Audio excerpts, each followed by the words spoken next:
وقتی که تو ببین قرآن پاک تلاوت میکنی، تلاوت قرآن عبادت است.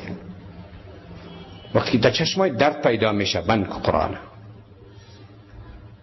قرآن پاک طرف بمان خواب شو، عبادت نفلی میکنی، در شب استاد میشه نماز میخوانی تا به وقتی اجازه داری از طرف شریعت که به نماز نفل و به ذکر پروردگار ادامه بدی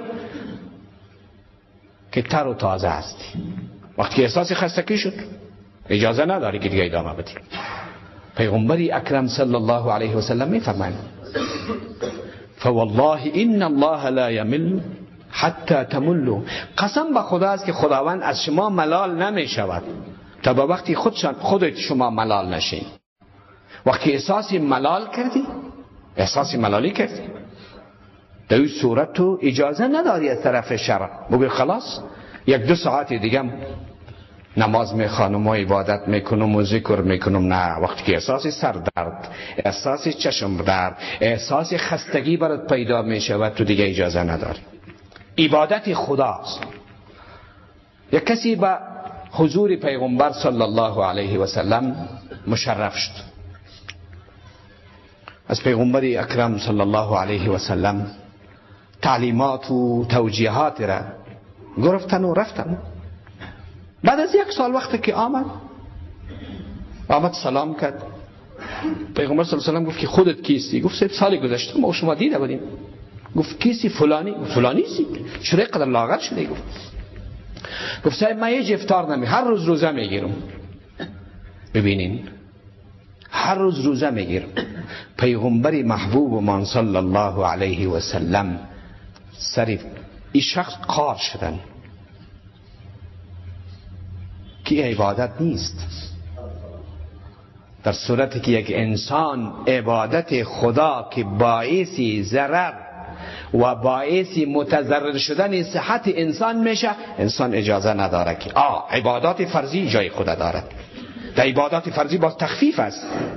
مریضی که قیام امکان استاد شدن نداره، توان استاد شدن نداره و تشتکای نماز خدا میخواد، حتی با پهلو نماز خدا میخوانه، با پشت نماز خدا میخوانه، امکان استعمال آب نیست تیمم میکند، نماز خدا میخوانه، امکان روزه گرفتن نیست چون روزه باعث مشقت میشود، در این صورت روزه خدا انتظار میکشد به روزه های صحتمندیش.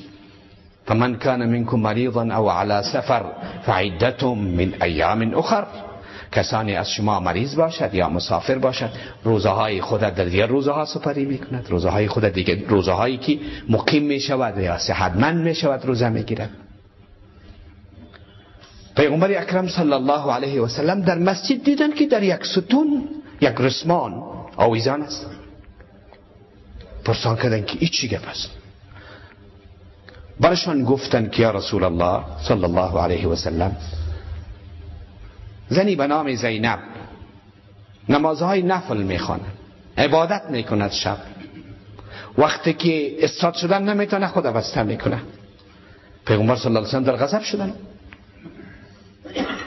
گفت والله ان الله لا یمل حتی تمل، قسم به خداست که خداوند ملال نمی شود، یعنی خداوند جل ذکره میپذیرد عبادت نفلی شما را و رحمتش متوجه شماست، قبول و عطف و مغفرتش متوجه شماست در با وقتی که احساس ملل در شما پیدا نشود. پیغمبر خدا منع کرد، جمع کنیم، گفتی تناب این چیست؟ حضرت ابو درداء و حضرت سلمان رضی الله تعالی عنه اخوت و برادری داشتن.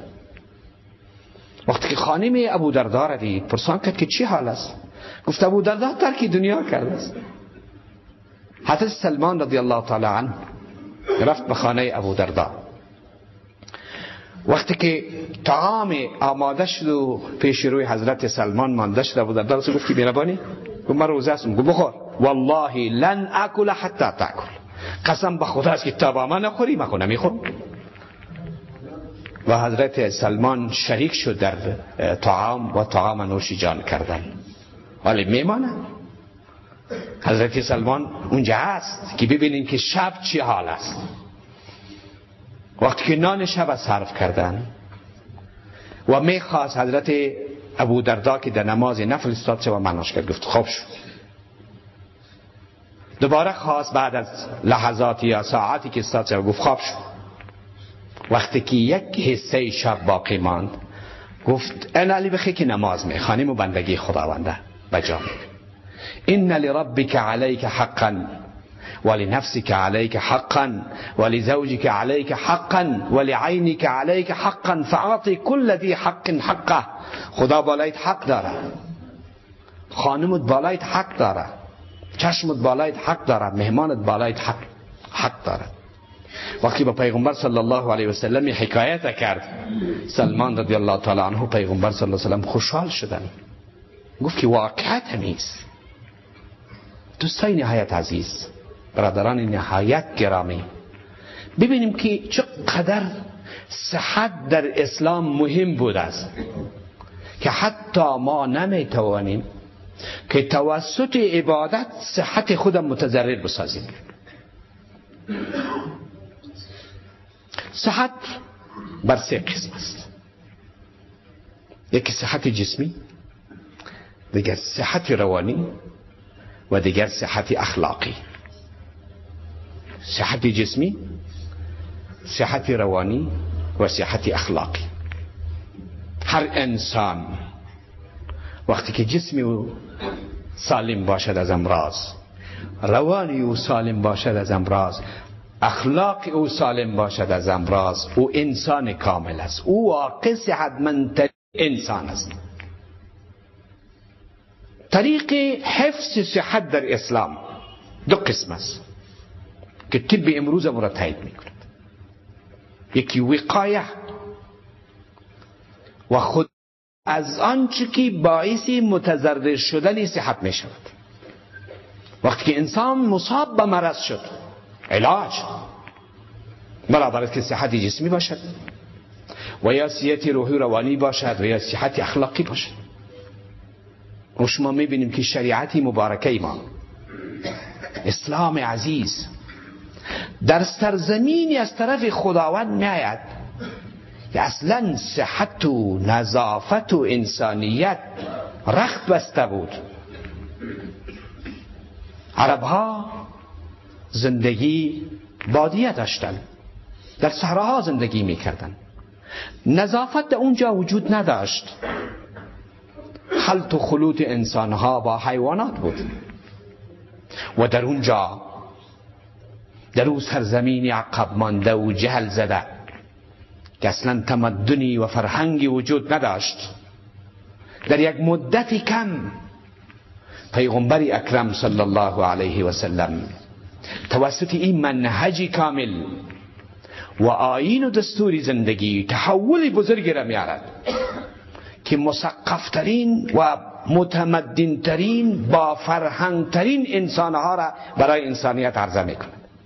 این تجمع بعد از 14 قرن و 28 سال همه پاک، صفا، ستره، با قلب مملو از محبت آمده ایمو در صف. این از کجا آمد؟ این فرهنگ امروز غیر از امت اسلامی هیچ کس ندارد. نظافت بزرگترین وسیله و ذریعه وقایه از امراض است. این قضیه را علما، دانشمندا و اطباء بعد از اختراع میکروسکوپ تانستن که بفهمن که چیزی به نام میکروب وجود داره و از عدم رعایت نظافت داخل جسد انسان می شود، داخل طعام انسان می شود و انسان متضرر، صحت انسان متضرر می سازد. ولی پیغمبری بزرگوار صلی الله علیه و سلم توسط میکروسکوپی وحی همه چیز به ما و شما گفته است. همه چیز به ما و شما مسلمان ها گفته است.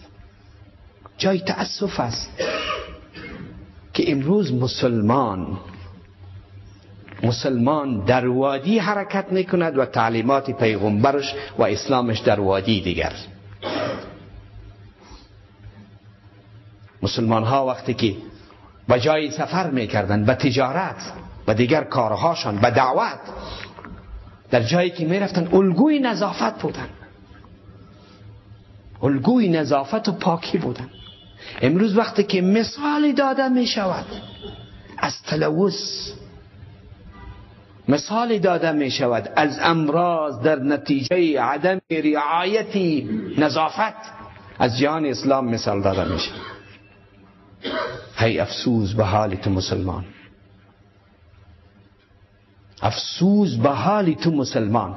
اولین آیاتی که از آسمان به پیغمبر می آید پیرامون قرائت و خواندن و سواد است.